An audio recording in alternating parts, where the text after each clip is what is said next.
Hello my dear friends, कैसे हैं आप लोग। गाइज, आज का वीडियो मैंने स्पेशल इंग्लिश एक्सप्रेशन को लेकर बनाया है और यहाँ पर इस वीडियो में हम डिस्कस करने जा रहे हैं कुछ कुल मिलाकर 8 एक्सप्रेशन, इंग्लिश एक्सप्रेशन, जिनकी मदद से आप अपनी इंग्लिश को और भी एनहेंस कर सकते हो। तो without wasting your time, let's begin it. Okay, so I have written on the board already. सबसे पहले एक्सप्रेशन को देखो आप ध्यान से, इसको देखेंगे और समझेंगे। देखो, इंग्लिश के जो एक्सप्रेशन होते हैं ये हमारे लिए काफी काम की चीज है। अगर हमको इनका पूरा पूरा ज्ञान नहीं होता, तब हम चाहे किसी भी नॉवल को पढ़ रहे हो, राइटिंग कर रहे हो या किसी भी स्टोरी को पढ़ रहे हो, ठीक है, न्यूज़पेपर वगैरह, तो ये एक्सप्रेशन काफी यूज होते हैं, लेकिन हम इनका कुछ अलग ही मतलब निकाल लेते हैं अपनी अपनी ही भाषा में। तो अगर हम इनको जानते हैं तो ये डेफिनेटली हमारी इंग्लिश में हमारी मदद तो जरूर करेगा। सो चलो स्टार्ट करते हैं।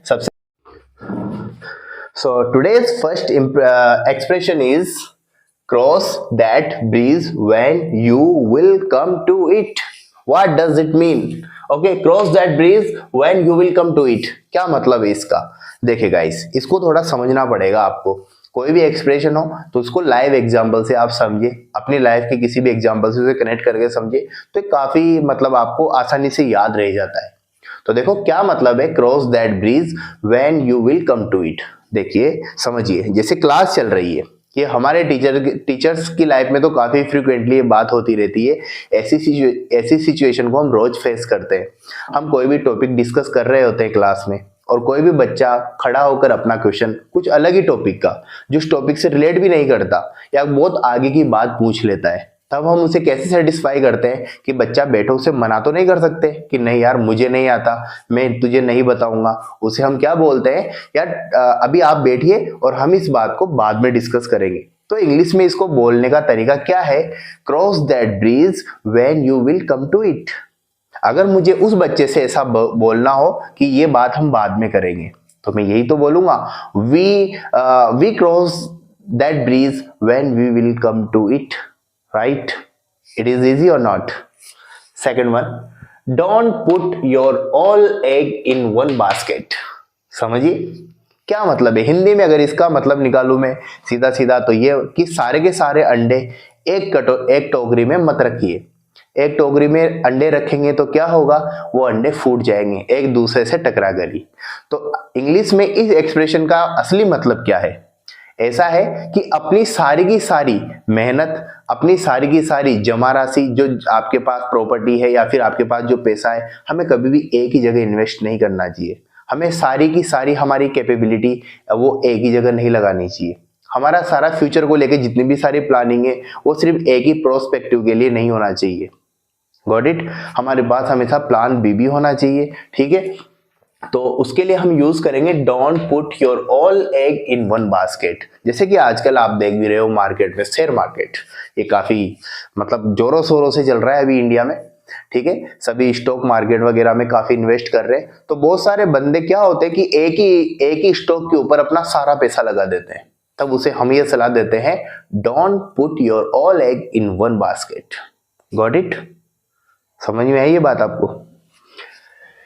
तीसरा एक्सप्रेशन आप देखिए, इन the heat of the moment. In the heat of the moment मतलब गर्मा गर्मी में। देखो, ये तो काफी इजी है, समझ में भी आ रहा है। गर्मा गर्मी में आपको कोई भी फैसला एकदम से नहीं लेना चाहिए, तब हम इस एक्सप्रेशन का यूज कर सकते हैं, इन the heat of the moment. जब कोई बात होती है ना, उसने उसी क्षण, लड़ाई झगड़ा हो रहा था और उसी क्षण उसने अपना फैसला ले लिया, in the heat of the moment. So मैं तो यही कहूंगा आपसे, don't take any decision in the heat of the moment.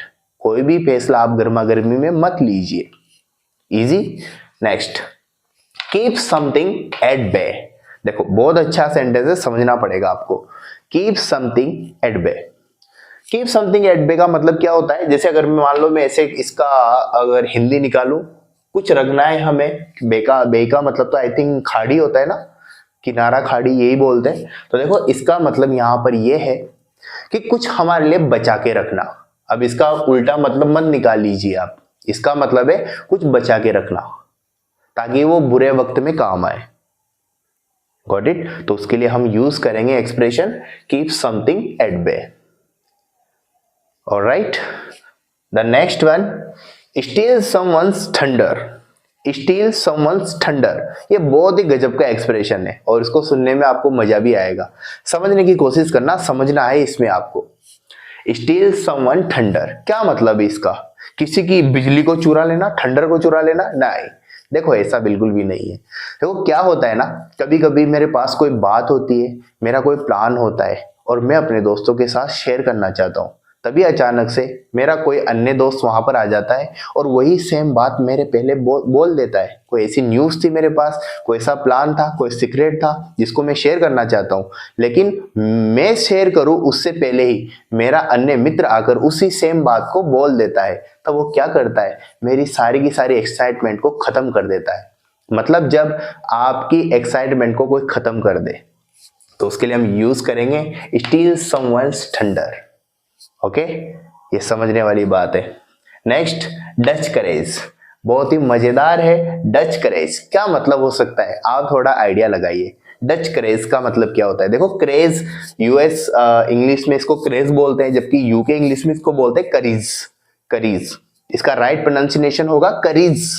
Okay, curries, Dutch curries, क्या मतलब है डच करीज का, समझना है इसको आपको। ओके, देखो बहुत सारे लोग आप भी जानते होंगे, मिले भी होंगे ऐसे लोगों से, और वो या फिर आपके आसपास भी रहते होंगे, जो बात वो नॉर्मली किसी से बोल नहीं सकते। मतलब ऐसे तो बोलने में किसी के सामने डरेंगे, लेकिन आप उसे थोड़ा सा पिला दीजिए, ठीक है, उसे थोड़ा सा टिप्सी कर दीजिए आप, तो वो कोई भी बात को बोल देता है इजीली। तो इसी सिचुएशन को समझाने के लिए ये वाला फ्रेज काम आता है, डच क्रेज। तो यार उसे भूल जाओ, उसे माफ कर दो, उसने जो भी कहा ना वो डच क्रेज में कहा। Please forget about it, what he said in Dutch craze. Okay, जो भी उसने कहा वो किस में कहा, डच क्रेज में कहा, मतलब पीकर बोला, ऐसे तो उसमें हिम्मत नहीं है बोलने की। Got it? तो इसको हम बोलते हैं डच क्रेज। कैसा लगा आपको expression? The next one, last but not the least, cut call it a day. Call it a day मतलब क्या है इसका मतलब? इसका मतलब यही है, आज के लिए ही इतना ही। कॉल इट अ डे मतलब सीधी सीधी बात है, जब भी आप कोई काम कर रहे हो, बहुत ज्यादा थक जाते हो और किसी को एग्री करते हो अपने साथ कि चलो यार आज के लिए इतना ही काफी है, तो let's call it a day, isn't it?